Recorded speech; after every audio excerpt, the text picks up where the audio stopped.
Hi friends, ಎಲ್ಲರೂ ಹೇಗಿದ್ದೀರಾ? Friends, ಇವತ್ತು ನಾನು ನಿಮ್ಗೆ ಇಲ್ಲಿ ನಮ್ಮ ಉತ್ತರ ಕರ್ನಾಟಕದ ಫೇಮಸ್ ಆಗಿರುವಂತ ರೆಸಿಪಿ ಮತ್ತೆ ನಮ್ಮ ಉತ್ತರ ಕರ್ನಾಟಕ ಕಡೆ ಪ್ರತಿಯೊಂದು ಹಬ್ಬಕ್ಕೆ ಮಾಡುವಂತ ರೆಸಿಪಿಯನ್ನ ಹೇಳಿಕೊಡ್ತಾ ಇದ್ದೀನಿ. ಯಾವುದೇ ಹಬ್ಬ ಬರಲಿ ನಮ್ಮ ಉತ್ತರ ಕರ್ನಾಟಕ ಕಡೆ ಎಲ್ಲ ಹೋಳಿಗೆ ಅಂದ್ರೆ ತುಂಬಾನೇ ಫೇಮಸ್. ಹಾಗೆ ಹೋಳಿಗೆ ಮಾಡ್ತಾರೆ, ಒಬ್ಬೊಬ್ಬರು ತುಂಬಾ ತಿಳುವಾಗಿ ರೇಷ್ಮೆ ಹಿಡ್ಕೊಂಡಾಗಬೇಕು ಕೈಯಲ್ಲಿ, ಆ ರೀತಿ ಮಾಡ್ತಾರೆ. ಇವತ್ತು ನಾನು ಕೂಡ ನಿಮ್ಗೆ ತುಂಬಾನೇ ಈಸಿಯಾಗಿ ಹೋಳಿಗೆಯನ್ನ ಯಾವ ರೀತಿ ಮಾಡೋದು, ಬದನೆಕಾಯಿ ಪಲ್ಯ, ಕಠಿಣ ಸಾರು, ಪಕೋಡ, ಅದು ಇದು ಎಲ್ಲ ರೆಸಿಪಿಯನ್ನ ಮಾಡಿ ತೋರಿಸ್ತಾ ಇದ್ದೀನಿ ಈ ವಿಡಿಯೋದಲ್ಲಿ. ಪ್ಲೀಸ್ ವಿಡಿಯೋನ ಎಲ್ಲಿ ಸ್ಕಿಪ್ ಮಾಡ್ದೇನೆ ಪೂರ್ತಿ ನೋಡಿ, ಯಾಕಂದ್ರೆ ಈಗ ನಾಗರ ಪಂಚಮಿ ಬರ್ತಾ ಇದೆ, ಹಾಗೆ ಗಣಪ ಬರ್ತಾ ಇದ್ದಾನೆ. ಸೊ ಪ್ರತಿಯೊಂದು ಹಬ್ಬಕ್ಕೂ ಕೂಡ ಈ ವಿಡಿಯೋ ನಿಮ್ಗೆ ಯೂಸ್ಫುಲ್ ಆಗುತ್ತೆ. ಹಾಗಾಗಿ ಸೊ ಬನ್ನಿ, ಬೇಗನೆ ನಾವು ಹೋಳಿಗೆಯನ್ನ ಮಾಡಿ ನಂತರ ಬೇರೆ ಬೇರೆ ಬೇರೆ ರೆಸಿಪಿಯನ್ನ ಮಾಡ್ಬಿಡೋಣ. ಹಾಗಿದ್ರೆ ಮೊದಲಿಗೆ ನಾನು ಕುಕ್ಕರಲ್ಲಿ ಬೇಳೆಯನ್ನ ಕುಕ್ ಮಾಡಕ್ಕೆ ಇಡ್ತೀನಿ. ಕೆಲವರು ಕಾಯಿ ಹೋಳಿಗೆ ಮಾಡ್ತಾರೆ, ಕೆಲವರು ಬೇಳೆ ಹೋಳಿಗೆ ಮಾಡ್ತಾರೆ, ತೊಗರಿ ಬೇಳೆ ಹೋಳಿಗೆ ಮಾಡ್ತಾರೆ, ತುಂಬಾ ವೆರೈಟಿ ಹೋಳಿಗೆಗಳು ಕೂಡ ಮಾಡ್ತಾರೆ. ಸೊ ನಾನಿವತ್ತು ಕಡಲೆಬೇಳೆ ಹೋಳಿಗೆಯನ್ನ ಮಾಡ್ತಾ ಇದ್ದೀನಿ. ಸೊ ಈ ವಿಡಿಯೋನ ಶುರು ಮಾಡೋಣವಾ? ಮಾಡೋಣ ಬನ್ನಿ ಫ್ರೆಂಡ್ಸ್. ಮೊದಲಿಗೆ ಒಂದು ಕಪ್ಪನ್ನು ಮೆಜರ್ಮೆಂಟನ್ನಾಗಿ ಮಾಡ್ಕೋಬೇಕು.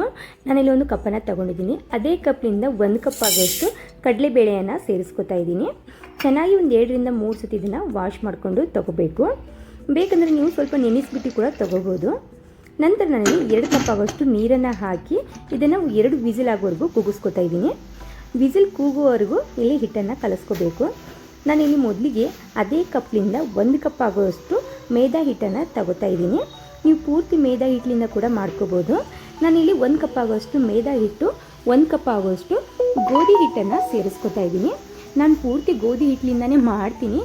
ಸೊ ಗೋಧಿ ಹಿಟ್ಟು ಇವತ್ತು ಮನೆಯಲ್ಲಿ ಸ್ವಲ್ಪ ಕಡಿಮೆ ಇದೆ ಅನ್ನೋ ಕಾರಣಕ್ಕೆ ನಾನು 1 ಕಪ್ ಆಗೋಷ್ಟು ಮೈದಾ ಹಿಟ್ಟನ್ನು ಸೇರಿಸ್ಕೊಂಡಿದ್ದೀನಿ. ಸ್ವಲ್ಪನೇ ಇದಕ್ಕೆ ಅರಿಶಿನವನ್ನು ಹಾಕಿ ಚಿಟಿಕೆ ಆಗೋಷ್ಟು ಉಪ್ಪನ್ನು ಕೂಡ ಸೇರಿಸ್ಕೊತಾ ಇದ್ದೀನಿ. ಈಗ ಇದನ್ನು ಚೆನ್ನಾಗಿ ಮಿಕ್ಸ್ ಮಾಡಿಕೊಂಡು ಸ್ವಲ್ಪ ನೀರನ್ನು ಹಾಕಿ ಚೆನ್ನಾಗಿ ನಾವು ಗಟ್ಟಿಯಾಗಿ ಕಲಿಸ್ಕೋಬೇಕು. ಮೊದಲಿಗೆ ನೋಡ್ತಾ ಇರ್ಬೋದು, ನಾನು ಈ ರೀತಿ ಗಟ್ಟಿಯಾಗಿ ಕಲಿಸ್ಕೊಂಡಿದ್ದೀನಿ. ಈಗ ಸ್ವಲ್ಪನೇ ಎಣ್ಣೆ ಹಾಕಿ ಮತ್ತೆ ಒಂದು 15 ನಿಮಿಷ ಇದನ್ನು ನಾವು ಚೆನ್ನಾಗಿ ಕಲಿಸ್ಕೋಬೇಕು. ನಾವು ಎಷ್ಟು ಚೆನ್ನಾಗಿ ಹಿಟ್ಟನ್ನು ಕಲಿಸ್ಕೋತೀವಲ್ಲ ಅಷ್ಟು ಚೆನ್ನಾಗಿ ಹೋಳಿಗೆ ಬರುತ್ತೆ. ನಾನೀಗ ಇದನ್ನು ಸ್ವಲ್ಪ ಹೊತ್ತು ರೆಸ್ಟ್ ಮಾಡೋಕ್ಕೆ ಬಿಡ್ತಾ ಇದ್ದೀನಿ. ಟೈಮ್ ಇದ್ದರೆ ನೀವು ಜಾಸ್ತಿ ಹೊತ್ತು ಕೂಡ ರೆಸ್ಟ್ ಮಾಡೋಕ್ಕೆ ಬಿಡಿ. ಇಲ್ಲಪ್ಪ ಅಂದರೆ ಮಿನಿಮಮ್ ನೀವು ಅರ್ಧ ತಾಸುವರೆಗಾದರೂ ಹಿಟ್ಟನ್ನು ನೆನೆಯೋಕೆ ಬಿಡಬೇಕು. ಬೇಳೆ ಕೂಡ ಇಲ್ಲಿ ಕುಕ್ ಆಗಿದೆ. ಬೇಳೆಯಲ್ಲಿರುವಂಥ ನೀರೆಲ್ಲ ಸಪ್ರೇಟ್ ಮಾಡಿಕೊಂಡು ನಂತರ ಕುಕ್ಕರಲ್ಲಿ ಸೇರಿಸ್ಕೊಳ್ಳಿ. ಅದೇ ಕಪ್ಲಿಂದ 1 ಕಪ್ ಆಗೋಷ್ಟು ಬೆಲ್ಲವನ್ನು ಸೇರಿಸ್ಕೊತಾ ಇದ್ದೀನಿ. 1 ಏಲಕ್ಕಿಯನ್ನು ಸೇರಿಸ್ಕೊಂಡು ಮತ್ತೆ ನಾನು ಗ್ಯಾಸನ್ನು ಆನ್ ಮಾಡಿ ಕುಕ್ಕರನ್ನು ಬಿಸಿ ಮಾಡೋಕ್ಕೆ ಇಡ್ತಾ ಇದ್ದೀನಿ. ಫ್ರೆಂಡ್ಸ್, ಇದು ಬಿಸಿ ಮಾಡ್ತಾ ಸ್ವಲ್ಪ ತಿಳಿ ಆಗುತ್ತೆ. ತಿಳಿ ಆದ್ರೂ ಕೂಡ ನಾವು ಇದನ್ನ ಹಾಗೆ ಮಿಕ್ಸ್ ಮಾಡ್ತಾನೆ ಇರಬೇಕು. ಮಿಕ್ಸ್ ಮಾಡ್ತಾ ಇದು ಗಟ್ಟಿ ಆಗ್ತಾ ಹೋಗುತ್ತೆ. ಸೊ ಗಟ್ಟಿ ಆದ್ಮೇಲೆ ನಾವು ಗ್ಯಾಸನ್ನ ಆಫ್ ಮಾಡಬೇಕು. ಕೆಲವ್ರಿಗೂ ಹೋಳಿಗೆ ಮಾಡೋದು ತುಂಬ ಕಷ್ಟ ಅಂತಾರೆ. ಸೊ ಹಾಗೇನಿಲ್ಲ, ಹೂರಣ ನಾವು ಗಟ್ಟಿಯಾಗಿ ಮಾಡಿಕೊಂಡ್ರೆ ತುಂಬ ಈಸಿಯಾಗಿ ಹೋಳಿಗೆಯನ್ನು ಮಾಡ್ಬೋದು. ಹೂರಣ ಏನಾದರೂ ತುಂಬ ತಿಳಿಯಾದರೆ ಸೊ ಹೋಳಿಗೆನೂ ಬರೋದಿಲ್ಲ. ಹೂರಣ ನಾವೇನು ಕುಕ್ ಮಾಡ್ಕೋತಿರ್ತೀವಲ್ಲ, ಇದಕ್ಕೆ ಹೂರಣ ಅಂತ ಅಂತೀವಿ ನಾವು. ಇದು ಕುಕ್ ಮಾಡ್ಕೋವಾಗ ತುಂಬ ಚೆನ್ನಾಗಿ ಗಟ್ಟಿ ಆಗಬೇಕಿದು. ಗಟ್ಟಿ ಆಗೋವರೆಗೂ ನಾವು ಕುಕ್ ಮಾಡಿಕೊಂಡ್ರೆ ಏನು ಹೋಳಿಗೆ ಕೆಡೋದಿಲ್ಲ ಫ್ರೆಂಡ್ಸ್. ಇದು ಮಾತ್ರ ಖಂಡಿತ. ನೋಡಿ, ನೋಡ್ತಾ ಇರ್ಬೋದು ನೀವು, ಇದು ತಿಳಿ ಆಗ್ತಾ ಇದೆ. ಈಗ ಇದು ಗಟ್ಟಿ ಆಗಬೇಕು. ಅಲ್ಲಿವರೆಗೂ ನಾವು ಇದನ್ನ ಗ್ಯಾಸನ್ನು ಲೋ ಫ್ಲೇಮಲ್ಲಿ ಇಟ್ಬಿಟ್ಟು ಈಗ ಮಿಕ್ಸ್ ಮಾಡ್ಕೋತಾ ಇರಬೇಕು. ಸ್ವಲ್ಪ ಕೈ ಬಿಟ್ಟರು ಕೂಡ ಇದು ಹೊತ್ತು ಬಿಡುತ್ತೆ, ಕೆಳಗೆ ಸುಟ್ಬಿಡುತ್ತೆ ಅಂತೀವಿ ನೋಡಿ. ಆ ರೀತಿ ಬೆಲ್ಲ ಸುಟ್ಟು ಸ್ಮೆಲ್ ಬರೋಕ್ಕೆ ಶುರುವಾಗುತ್ತೆ. ಹಾಗಾಗಿ ಕೈಯಿಂದ ನಾವು ಈ ರೀತಿ ಮಿಕ್ಸ್ ಮಾಡ್ತಾನೆ ಇದ್ರೆ ತುಂಬ ಬೇಗ ಕೂಡ ಆಗುತ್ತೆ.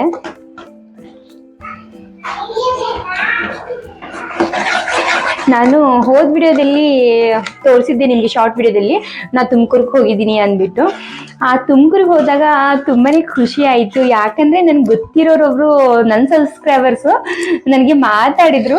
ಅವರಲ್ಲಿರುವ ಒಂದು ಮುಖದಲ್ಲಿ ಖುಷಿ ನೋಡಿಬಿಟ್ಟು ನನಗೆ ಡಬಲ್ ಖುಷಿ ಆಗ್ತಾ ಇತ್ತು ಫ್ರೆಂಡ್ಸ್. ಎಷ್ಟು ಚೆನ್ನಾಗಿ ಖುಷಿಲಿಂದ ಮಾತಾಡ್ತಾ ಇದ್ರು. ನಾನು ನಿಮ್ದು ವಿಡಿಯೋ ನೋಡ್ತಾ ಇದ್ದೀನಿ, ನಿನ್ನ ರಾತ್ರಿನೇ ನೋಡಿದ್ದೆ ನಾನು, ಹಾಗೆ ಹೀಗೆ ಅಂತ ಹೇಳ್ತಾ ಇದ್ರು. ತುಂಬ ಖುಷಿ ಆಯಿತು. ಅಂತೂ ಇಂತೂ ನನ್ನ ವಿಡಿಯೋ ಕೂಡ ಎಲ್ಲ ಕಡೆ ವೈರಲ್ ಆಗ್ತಾ ಇದೆ ಅಂದ್ಬಿಟ್ಟು. ಅವಾಗ ಮಾತಾಡುವಾಗ ಒಂದು ರೀತಿ ಖುಷಿ ಸಿಗುತ್ತಲ್ಲ, ಅದು ಹೇಳೋಕ್ಕೆ ಆಗಲ್ಲ ನೋಡಿ, ಅಷ್ಟು ಖುಷಿ ಆಗುತ್ತೆ. ಸೊ ಅವ್ರಿಗೆ ಎಷ್ಟು ಖುಷಿ ಆಗುತ್ತೆಯೋ ಗೊತ್ತಿಲ್ಲ, ಅವ್ರು ಎರಡರಷ್ಟು ಖುಷಿ ನನಗಾಯಿತು. ನಾ ಟಕ್ಕಂತ ಫಂಕ್ಷನ್ ಮುಗಿಸ್ಕೊಂಡು ಹೊರಗೆ ಬಂದ ತಕ್ಷಣ ನಮ್ಮ ಮನೆಯವ್ರಿಗೆ ಹೇಳ್ತಾ ಇದ್ದೀನಿ, ರೀ ನನಗೆ ಅಲ್ಲೇ ಒಬ್ಬರು ಸಬ್ಸ್ಕ್ರೈಬರ್ ಸಿಕ್ಕರು ಅಂದ್ಬಿಟ್ಟು.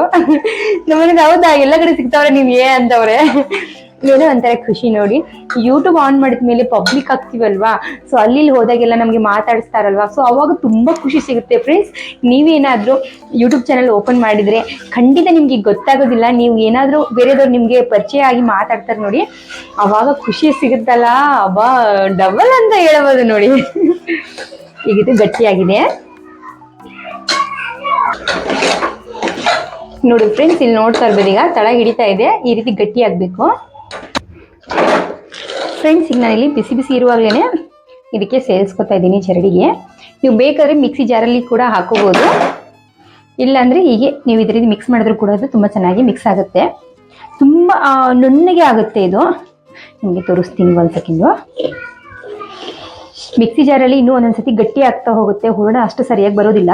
ಬಟ್ ಈ ರೀತಿ ಮಾಡಿದ್ರೆ ತುಂಬ ಚೆನ್ನಾಗಿ ಹೂರಣ ರೆಡಿ ಆಗುತ್ತೆ. ಕರೆಂಟ್ ಏನಾದರೂ ಹೋಗಿರುತ್ತೆ ನೋಡಿ, ಅವಾಗ ನೀವು ಇದನ್ನು ಟ್ರೈ ಮಾಡ್ಬೋದು. ನೋಡಿ ಹೂರಣ ಬರ್ತಾ ಇದೆಯಲ್ವಾ, ಇದೇ ರೀತಿ ಬರುತ್ತೆ.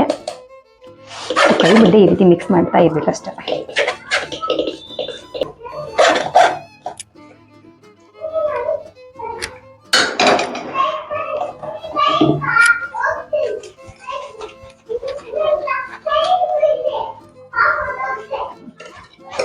ಫ್ರೆಂಡ್ಸ್, ಸ್ವಲ್ಪ ಇದರಲ್ಲಿ ಪೌಡರ್ ರೀತಿಯಲ್ಲಿ ಉಳಿತು ಕೊನೆಗೆ ಇದರಲ್ಲಿ ಹಾಕಿದ್ದೀನಿ. ಕಟ್ ನೀರು ಇರುತ್ತೆ ನೋಡಿ, ಅದನ್ನು ಕೂಡ ಇದಕ್ಕೆ ಸೇರಿಸ್ಕೊತಾ ಇದ್ದೀನಿ. ನಾನಿವತ್ತು ಸ್ವಲ್ಪ ಚೇಂಜ್ ರೀತಿಯಲ್ಲಿ, ಅಂದರೆ ಹೊಸ ರೀತಿಯಲ್ಲಿ ಕಟ್ಟಿನ ಸಾಂಬಾರನ್ನು ಮಾಡ್ತಾ ಇದ್ದೀನಿ. ನಾನು ಮೊದಲೆಲ್ಲ ಕಟ್ ಹತ್ರಲ್ಲೇ ತೆಗೆದುಬಿಟ್ಟು ಸಾಂಬಾರನ್ನು ಮಾಡ್ತಿದ್ದೆ. ಸ್ವಲ್ಪ ಇದು ಕೂಡ ಚೆನ್ನಾಗಾಗುತ್ತೆ. ಈ ರೀತಿ ಒಂದ್ಸತಿ ಟ್ರೈ ಮಾಡಿ ನೋಡಿ ಬೇಕಂದರೆ.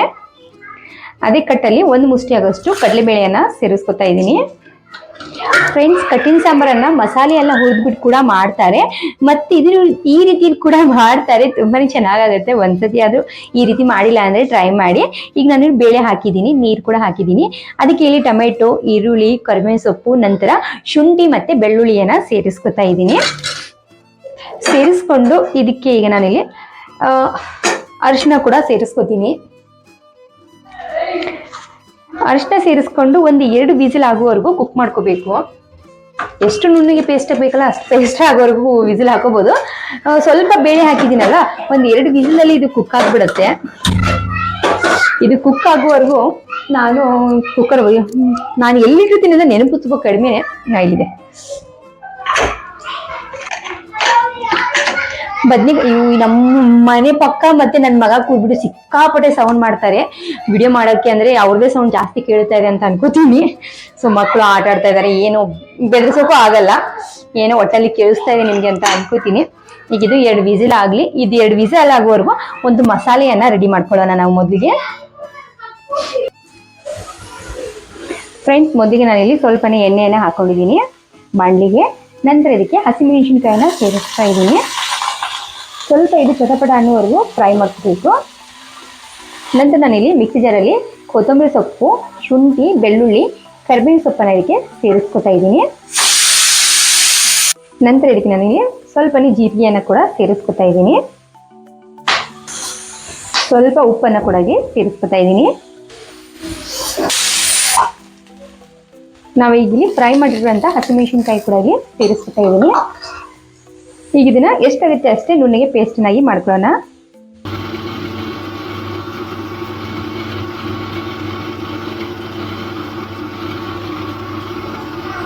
ಫ್ರೆಂಡ್ಸ್, ಈಗ ಇಲ್ಲಿ ಹಿಟ್ಟು ಮತ್ತು ಹೂರಣ ರೆಡಿಯಾಗಿದೆ. ಹಿಟ್ಟು ಕೂಡ ಚೆನ್ನಾಗಿ ಸಾಫ್ಟ್ ಆಗಿದೆ. ಮೊದಲಿಗೆ ನಾನಿಲ್ಲಿ ಹಿಟ್ಟನ್ನು ಉಳ್ಳೆಯನ್ನು ಮಾಡಿ ಇಟ್ಕೊಂಡ್ಬಿಡ್ತೀನಿ. ನೋಡಿ, ಈ ಗಾತ್ರದ ಉಳ್ಳೆಗಳನ್ನಾಗಿ ಮಾಡ್ಕೋಬೇಕು. ಅದೇ ರೀತಿಯಲ್ಲಿ ನಾನು ಹೂರಣ ಕೂಡ ಅದೇ ರೀತಿಯಲ್ಲಿ, ಅದೇ ಹಿಟ್ಟು ಎಷ್ಟು ಉಂಟಿರ್ತೀವಲ್ಲ ಅದಕ್ಕೆ ಸ್ವಲ್ಪ ಜಾಸ್ತಿ ಹೂರಣ ಮಾಡಬೇಕು. ನೋಡಿ, ಇದೇ ರೀತಿ ನನಗೆ ಎಲ್ಲವನ್ನು ಮಾಡಿ ಇಟ್ಕೊತಾ ಇದ್ದೀನಿ. ಫ್ರೆಂಡ್ಸ್, ಇಲ್ಲಿ 11 ಹೂರಣ ಆಗಿದೆ, ಉಳ್ಳಿದು 11 ಹಿಟ್ಟಿನ ಹೂರಣ ಮಾಡಿದ್ದೀನಿ. ಹಿಟ್ಟಿನ ಉಳ್ಳಿ ಮಾಡಿದ್ದೀನಿ. ಈಗ ಹೋಳಿಗೆ ಮಾಡೋಣ ಬೇಗ. ಫ್ರೆಂಡ್ಸ್, ಈ ರೀತಿ ಪಾಕೆಟ್ ಹಾಳಿ ಇದ್ದರೆ ಅದು ತುಂಬಾ ಯೂಸ್ ಆಗುತ್ತೆ. ಯಾಕಂದರೆ ಹೋಳಿಗೆ ಮಾಡೋಕ್ಕೆ ತುಂಬ ಈಸಿ ಆಗುತ್ತೆ, ಬೇಗ ಹೋಳಿಗೆ ಆಗುತ್ತೆ. ಬಾಳೆ ಎಲೆಗಿಂತ ಈ ಪಾಕೆಟ್ ಹಾಳಿ ಬೆಸ್ಟ್ ಅಂತ ಹೇಳ್ಬೋದು. ನಿಮ್ಮ ಹತ್ರ ಏನಾದರೂ ಬಾಳೆ ಎಲೆ ಸಿಕ್ಕಿದ್ರೆ ಸೊ ಬಾಳೆ ಎಲೆಯಲ್ಲಿ ಮಾಡ್ಕೊಳ್ಳಿ. ಸೊ ನನಗಿಲ್ಲಿ ಬಾಳೆ ಎಲೆ ಸಿಗಲ್ಲ, ಹಾಗಾಗಿ ನಾನು ಈ ಪಾಕೆಟ್ ಹಾಳಿಯನ್ನೇ ಯೂಸ್ ಮಾಡ್ತೀನಿ. ಈಗ ಸ್ವಲ್ಪ ಪಾಕೆಟ್ ಹಾಳಿಗೆ ಮೊದಲಿಗೆ ಎಣ್ಣೆನೋ ತುಪ್ಪನೋ ನಿಮ್ಗೆ ಏನು ಬೇಕಲ್ಲ ಅದನ್ನು ನೀವು ಸ್ಪ್ರೆಡ್ ಮಾಡ್ಬೋದು. ಫ್ರೆಂಡ್ಸ್, ಈಗ ಸ್ವಲ್ಪನೇ ಎಣ್ಣೆನ ಸ್ಪ್ರೆಡ್ ಮಾಡಿಕೊಂಡು ಕೈಗೆ ಎಣ್ಣೆ ಕೂಡ ಹಚ್ಕೋಬೇಕು. ನೀವು ಹಿಟ್ಟಿಲಿಂದ ಕೂಡ ಮಾಡ್ಕೋಬೋದು, ಅಂದರೆ ಹಿಟ್ಟನ್ನು ಚಪಾತಿ ಎಲ್ಲ ಮಾಡ್ತೀವಿ ನೋಡಿ ಆ ರೀತಿ. ಜಸ್ಟ್ ಇದನ್ನು ಸೈಡ್ ಮಾತ್ರ ಈ ರೀತಿ ಸ್ಪ್ರೆಡ್ ಮಾಡ್ಕೊಳ್ಳಿ. ನಂತರ ನಡುವಿಗೆ ಹೂರಣವನ್ನು ಇಟ್ಟು ಈ ರೀತಿ ಮಾಡ್ಕೋಬೇಕು. ಹಿಟ್ಟು ಕೂಡ ತುಂಬ ಚೆನ್ನಾಗಿ ಇಲ್ಲಿ ಹದಕ್ಕೆ ಬಂದಿದೆ ನೋಡಿ. ಮತ್ತೆ ಇದಕ್ಕೆ ಸ್ವಲ್ಪ ಎಣ್ಣೆನ ಸ್ಪ್ರೆಡ್ ಮಾಡ್ಕೋಬೇಕು. ಈ ರೀತಿ ಪ್ರೆಸ್ ಮಾಡಬೇಕು. ಈಗ ನನಗೆ ಇಲ್ಲಿ ಕೂಡ ಎಣ್ಣೆಯನ್ನು ಸ್ಪ್ರೆಡ್ ಮಾಡ್ಕೊತಾ ಇದ್ದೀನಿ, ಯಾಕಂದರೆ ಅಂಟಬಾರ್ದು ಅಂತ ನೋಡಿ. ಜಸ್ಟ್ ಕೈಯಿಂದ ಈ ರೀತಿ ಸ್ಪ್ರೆಡ್ ಮಾಡಿದ್ರೆ ಸಾಕು, ನಮ್ದು ಒಬ್ಬಟ್ಟು ಇಲ್ಲಿ ತುಂಬ ಚೆನ್ನಾಗಿ ಬರುತ್ತೆ. ನಾವು ಇದಕ್ಕಿನ್ನ ಲಟನ್ಕಿಲಿಂದ ಲಟ್ಟಿಸ್ಬೇಕು ಅಂತೇನಿಲ್ಲ. ನಿಮ್ಗೆ ಎಷ್ಟು ದಪ್ಪ ಬೇಕು, ಎಷ್ಟು ತಿಳು ಬೇಕು ಅಲ್ಲಿವರೆಗೂ ನೀವು ಇದನ್ನು ಸ್ಪ್ರೆಡ್ ಮಾಡ್ಕೋಬೋದು ನೋಡಿ. ಎಷ್ಟು ಈಸಿಯಾಗಿ ನಾವು ಇಲ್ಲಿ ಒಬ್ಬಟ್ಟನ್ನು ಮಾಡಿದ್ವಲ್ಲ, ನೋಡ್ತಾ ಇರ್ಬೋದು ಫ್ರೆಂಡ್ಸ್. ನೋಡಿದ್ರಲ್ಲ ಎಷ್ಟು ಈಸಿಯಾಗಿ ನಾವು ಹೋಳಿಗೆಯನ್ನು ಮಾಡ್ಬೋದಂತ. ಇದನ್ನು ಲಟನ್ಕಿ ತೊಗೊಂಡು ಲಟ್ಟಿಸಬೇಕಂತೇನಿಲ್ಲ. ಸೊ ಜಸ್ಟ್ ಸ್ಪ್ರೆಡ್ ಮಾಡಿದರೆ ಸಾಕು, ಇದು ಆಗ್ಬಿಡುತ್ತೆ. ಈಗ ನಾನಿಲ್ಲಿ ಇದೇ ರೀತಿ ಉಳ್ಳೆಯನ್ನು ಮಾಡಿ ಸೈಡ್ಗೆ ಇಟ್ಕೊಂಡ್ಬಿಡ್ತೀನಿ, ಯಾಕಂದರೆ ಬೇಗ ಬೇಗ ಆಗುತ್ತೆ ಅಂತ. ಸೊ ಈ ರೀತಿ ಕೂಡ ನೀವು ಮಾಡ್ಬೋದು ನೋಡಿ. ಈ ರೀತಿ ಕೈಯಲ್ಲಿ ತಟ್ಟಿ ಒಂದಿಟ್ಟು ರೀತಿ ಸೈಡ್ಗೆ ಮತ್ತು ಎಣ್ಣೆ ಪಾಕೆಟು ಅಥವಾ ಎದರಲ್ಲಾದರೂ ನೀವು ಇಡ್ಬೋದು. ನಾನಿಲ್ಲೊಂದು ತುಪ್ಪದ ಪಾಕೆಟ್ ತೊಗೊಂಡಿದ್ದೀನಿ, ಆ ತುಪ್ಪದ ಪಾಕೆಟಲ್ಲಿ ಇಡ್ತಾ ಇದ್ದೀನಿ. ಅಂದರೆ ಬೇಗ ಬೇಗ ಆಗುತ್ತೆ ಅನ್ನೋ ಒಂದೇ ಕಾರಣಕ್ಕೆ ನೋಡಿ. ಈ ರೀತಿ ಹಿಟ್ಟನ್ನು ಸ್ಪ್ರೆಡ್ ಮಾಡ್ಕೊಳ್ಳಿ ನೋಡಿ. ಸ್ವಲ್ಪ ಎಣ್ಣೆ ಹಚ್ಕೊತಾ ಇದ್ದೀನಿ. ಈ ರೀತಿ ಹಿಟ್ಟನ್ನು ಸ್ಪ್ರೆಡ್ ಮಾಡಿಕೊಂಡು ನಡುವಿಗೆ ಹೂರಣ ಇಟ್ಟು ಜಸ್ಟ್ ಈ ರೀತಿ ಮಾಡಿಕೊಂಡ್ರೆ ಸಾಕು. ತುಂಬ ಈಸಿ ಫ್ರೆಂಡ್ಸ್. ಹೂರಣ ಮಾತ್ರ ತುಂಬ ನುಣ್ಣಗೆ ಪೇಸ್ಟನ್ನಾಗಿ ಮಾಡ್ಕೋಬೇಕು. ಹಿಟ್ಟು ಕೂಡ ಚೆನ್ನಾಗಿ ನಾವು ಹದಕ್ಕೆ ಬರೋವರೆಗೂ ಕಲಿಸ್ಕೊಂಡ್ರೆ ಸಾಕು ನೋಡಿ. ಹಿಟ್ಟು ಎಷ್ಟು ಚೆನ್ನಾಗಿ ಹದಕ್ಕೆ ಬಂದಿದೆ.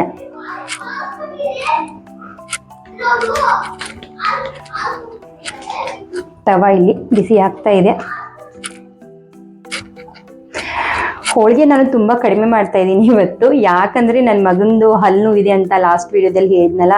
ಸೊ ಅವನಿಗೆ ಹೋಳಿಗೆ ಅಂದರೆ ತುಂಬ ಇಷ್ಟ. ಅವನಿಗೆ 3 ಹೊತ್ತು ಹೋಳಿಗೆ ಕೊಟ್ಟರು ತಿಂತಾನೆ ಅವನು. ಸೊ ಹಾಗಾಗಿ ಸ್ವಲ್ಪ ಮಾಡಿದ್ರೆ ಇವತ್ತು ರಾತ್ರಿ ತಿಂದು ಖಾಲಿ ಮಾಡಿಬಿಡ್ಬೋದು ಅಂದ್ಬಿಟ್ಟು, ಬೆಳಗ್ಗೆ ಉಳಿದ್ರೆ ನೋಡಿದ್ರೆ ಮತ್ತೆ ಮಮ್ಮ ಎಲ್ಲೋ ಚಪಾತಿ ಕೊಡು ಅಂತ ಶುರು ಮಾಡ್ತಾನೆ. ಅವ್ನು ಕೇಳಿದ ಮೇಲೆ ನನಗೆ ಇಲ್ಲ ಅನ್ನೋಕ್ಕೂ ಮನಸ್ಸಾಗೋದಿಲ್ಲ. ಯಾರಿಗಾದ್ರೂ ಅಷ್ಟೇ, ತಾಯಂದ್ರಿಗೆ ಇಲ್ಲ ಅಂತ ಅನ್ನೋಕ್ಕೆ ಮನಸ್ಸಾಗೋದಿಲ್ಲ. ಸೊ ಹಾಗಾಗಿ ನಾನು ನಾಗರ ಪಂಚಮಿಗೆ ಉಂಡಿ ಕೂಡ ಜಾಸ್ತಿ ಮಾಡಿಲ್ಲ. ವಿಡಿಯೋದಲ್ಲೆಲ್ಲ ಹೋದ ವರ್ಷದ್ದೇ ಹಾಕಿದ್ದೆ ನಾನು. ಈ ವರ್ಷದ್ದು ಯಾವುದೇ ಉಂಡೆ ಜಾಸ್ತಿ ಮಾಡಿಲ್ಲ. ಜಸ್ಟ್ ದೇವರ ನೈವೇದ್ಯಕ್ಕೆ ಅಂದ್ಬಿಟ್ಟು ಶೇಂಗಾ ಉಂಡೆ ಮತ್ತು ಎಳ್ಳು ಉಂಡೆನ ಮಿಕ್ಸ್ ಮಾಡಿದ್ದೀನಿ. ಸೊ ಇವತ್ತು ಹೋಳಿಗೆ ಮಾಡಬೇಕು ಅಂತ, ಯಾಕಂದರೆ ತುಂಬ ದಿನ ಆಗಿತ್ತು ಹೋಳಿಗೆ ಕೂಡ ಮಾಡಿರಲಿಲ್ಲ. ಮತ್ತು ಹೋಳಿಗೆ ಮಾಡಿದ್ಬಿಟ್ರೆ ಮತ್ತೆ ನನ್ನ ಮಗನಿಗೆ ಚೆನ್ನಾಗಿ ಅನ್ಸಲ್ಲ ತಿನ್ನೋಕೆ. ಹಬ್ಬಕ್ಕೆ ನಮ್ಮಮ್ಮ ಏನು ಮಾಡಲಿಲ್ಲ ಅಂತಾನೆ ಅವನು. ಹಾಗಾಗಿ ಇವತ್ತು ಹೋಳಿಗೆ ಮಾಡಿದೆ ನೋಡಿ. ಇದು ಕಾಯ್ತಾ ಇದ್ದಂಗೆ ಇದು ಸ್ಪ್ರೆಡ್ ಮಾಡ್ಕೋಬಹುದು.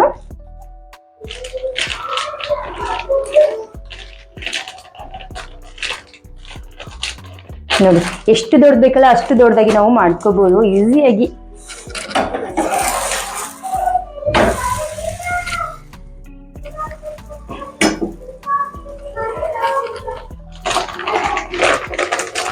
ಫ್ರೆಂಡ್ಸ್, ಈ ವಿಡಿಯೋ ನಿಮಗೆ ಸ್ವಲ್ಪನಾದರೂ ಯೂಸ್ಫುಲ್ ಅನಿಸಿದ್ರೆ, ಇಷ್ಟ ಆದರೆ ಪ್ಲೀಸ್ ನಮ್ಮ ಚಾನಲ್ಗೆ ಸಪೋರ್ಟ್ ಮಾಡಿ. ಹಾಗೆ ಯಾರಿಗಾದ್ರೂ ಹೋಳಿಗೆ ಬರೋದಿಲ್ಲಪ್ಪ, ಕಲಿತಾ ಇದ್ದಾರೆ ಅಂದರೆ ಅವ್ರಿಗೂ ಕೂಡ ಈ ವಿಡಿಯೋನ ಶೇರ್ ಮಾಡಿ. ತುಂಬ ಈಸಿಯಾಗಿ ಅವರು ಹೋಳಿಗೆನ ಮಾಡ್ಬೋದು. ನೋಡ್ತಾ ಇರ್ಬೋದು ಎಷ್ಟು ಚೆನ್ನಾಗಿ ನಮ್ದಿಲ್ಲಿ ಹೋಳಿಗೆ ರೆಡಿ ಆಯಿತು ಅಂತ.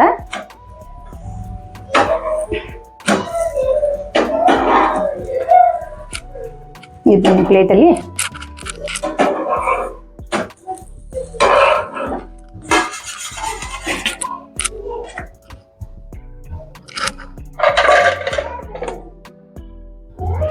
ನೋಡಿಲ್ಲ.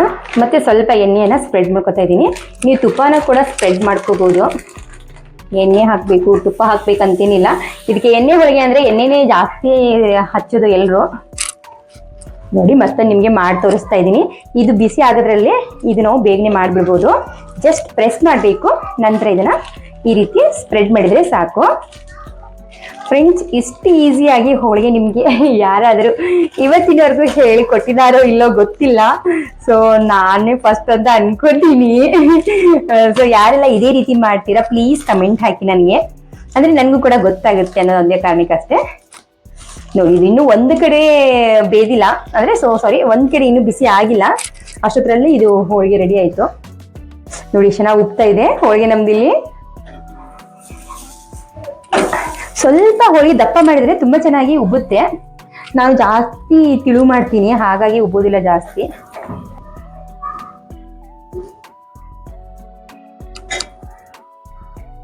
ಫ್ರೆಂಡ್ಸ್ ನೋಡ್ತಾ ಇರ್ಬೋದು, ಈ ರೀತಿ ಬಲೂನ್ ರೀತಿಯಲ್ಲಿ ಉಬ್ಬುವಂತ ಹೋಳಿಗೆ ನೋಡಿ ತುಂಬಾ ಈಸಿಯಾಗಿ ನಾವು ಮಾಡಬಹುದು.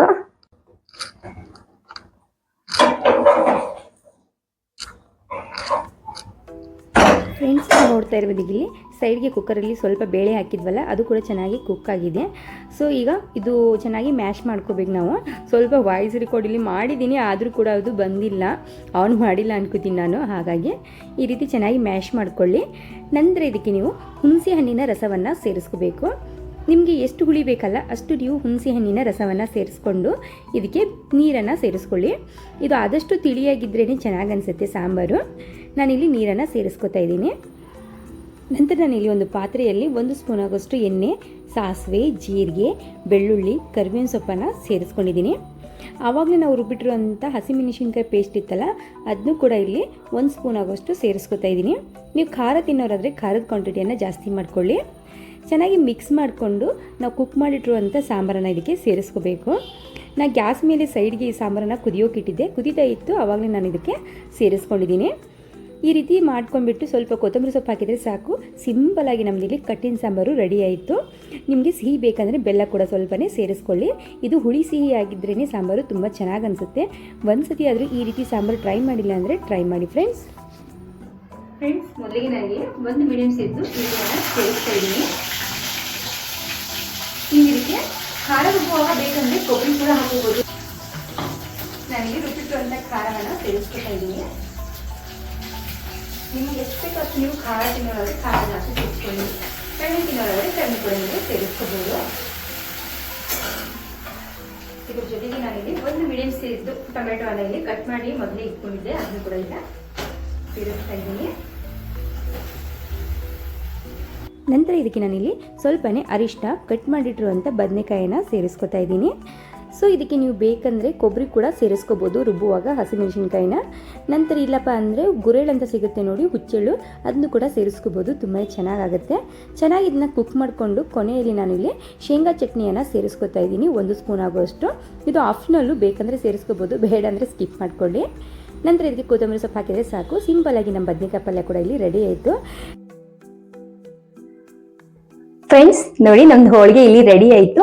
ತುಂಬಾ ಅಂದ್ರೆ ತುಂಬಾನೇ ಸಾಫ್ಟ್ ಆಗಿದೆ. ಒಂದ್ಸತಿ ನಿಮ್ಗೆ ಹೋಳಿಗೆ ತೋರಿಸ್ಬಿಡ್ತೀನಿ ನೋಡಿ. ನೋಡಿ ಮುಟ್ಕೆ ಮಾಡಿದ್ರೆ ಮುಟ್ಕೆ ಆಗ್ತಾ ಇದೆ ಹೋಳಿಗೆ, ಅಷ್ಟು ಸಾಫ್ಟ್ ಆಗಿ ಹೋಳಿಗೆ ಆಗಿದೆ. ಮತ್ತೆ ಗೋಧಿ ಹಿಟ್ಟನ್ನ ಉಪಯೋಗಿಸ್ಕೊಂಡು ನಾವು ಈ ಹೋಳಿಗೆ ಮಾಡಿರೋದು. ಸೊ ಈಗ ಬರ್ತಾ ಇರೋಂಥ ವರಮಹಾಲಕ್ಷ್ಮಿ ಹಬ್ಬ ಆಯ್ತು, ಗಣೇಶ ಚತುರ್ಥಿ ಆಯ್ತು, ಪ್ರತಿಯೊಂದು ಹಬ್ಬಕ್ಕಾಯ್ತು ನಾ ಹೇಳಿರುವಂತ ಟಿಪ್ಸ್ ಅನ್ನ ಫಾಲೋ ಮಾಡಿ ಒಂದ್ಸತಿ ಆದ್ರೆ ಹೋಳಿಗೆ ಮಾಡಿ ನೋಡಿ, ಖಂಡಿತ ಈಸಿಯಾಗಿ ಮನೆಯಲ್ಲಿ ಮಾಡ್ಬೋದು. ಸೊ ಈ ವಿಡಿಯೋ ಇಲ್ಲಿಗೆ ಮುಗಿಸ್ಬಿಡಲ್ವಾ? ಫ್ರೆಂಡ್ಸ್, ಬಜ್ಜಿ ಮತ್ತು ಹಪ್ಪಳ ಮಾಡೋದನ್ನು ಕೂಡ ನಾನು ವಿಡಿಯೋದಲ್ಲಿ ತೋರಿಸ್ಬೇಕಂತ ಅಂದ್ಕೊಂಡೆ, ಆದರೆ ವಿಡಿಯೋ ತುಂಬ ಲೆಂತ್ ಆಗುತ್ತೆ ಅನ್ನೋ ಕಾರಣಕ್ಕೆ ಅದೊಂದು ತೋರಿಸಲಿಲ್ಲ. ಸೊ ಪೂಜೆ ಎಲ್ಲ ಮಾಡಬೇಕಿತ್ತು, ಟೈಮ್ ಬೇಗ ಆಗುತ್ತೆ ಅನ್ನೋ ಕಾರಣಕ್ಕೆ. ಸೊ ದೇವ್ರಿಗೆಲ್ಲ ಹೋಗಿಬಿಟ್ಟು ಹಾಲನ್ನೆಲ್ಲ ಎರೆದು ಬಂದಿವಿ ನಾಗಪ್ಪನಿಗೆ. ಈ ವಿಡಿಯೋ ನಿಮಗೆ ಸ್ವಲ್ಪನಾದರೂ ಇಷ್ಟ ಆದರೆ, ಯೂಸ್ಫುಲ್ ಅನಿಸಿದ್ರೆ ಪ್ಲೀಸ್ ನಮ್ಮ ಚಾನಲ್ಗೆ ಸಪೋರ್ಟ್ ಮಾಡಿ, ಹಾಗೆ ನಮ್ಮ ಚಾನಲ್ನ ಸಬ್ಸ್ಕ್ರೈಬ್ ಮಾಡ್ಕೊಳ್ಳೋದನ್ನು ಮರಿಬೇಡಿ ಫ್ರೆಂಡ್ಸ್. ಈ ವಿಡಿಯೋ ನೋಡೋದಕ್ಕೆ ಥ್ಯಾಂಕ್ ಯು ಸೊ ಮಚ್.